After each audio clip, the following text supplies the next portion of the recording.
Kodwa njengamanje mangabe ngondla ingane yami sekunenkinga. Ubona indaba yasibonga izongidina-ke manje. Izongidina. Kahle vele isingicikile nje already. Kumayelana nalokuthi sophinda into eyodwa ngoba uyalazi iqiniso. Uyazi ukuthi kumele yenzeke. Wayemele siphinde into eyodwa.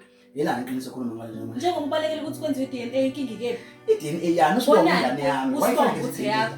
Zolokhu ikhishiwe imali. Lokhu ukhokhile nje wena. Uma sibonga methi ufunile awunanazi uyafona. Uyamthumelela imali manje. Awucabangi nje kaningi. Siswele izinto la endlini manje ngenxa yesibonga. Yabo lento leyenzayo iyangiyanyisa lento eyenzayo. Wathi washesha-ke umnyanya. Because angi-understand kwenzakalani. Kufanele wena wazibonga abantu basekhaya manje. Hawu. Abantu basekhaya bonke uyabazi. Siyongikhomba futhi. Sekufanele ungitshele mina ukuthi ubonga afani nabantu basekhaya. Wena bazi bonke abantu basekhaya. Wena ubona nike yakho kusibonga. Akubalulekile ukuthi ngibonane yena. Usala usubonga ingane yami. Hawu. Ukuthi ngibonane noma ngibone ini akuhlangene nawe nalokho. Wena ke fanele uthathe usibonga ingane yami wafika evele khona eyingane yami manje sekushintshe phi manje. Kufanele gijime ngama DNA.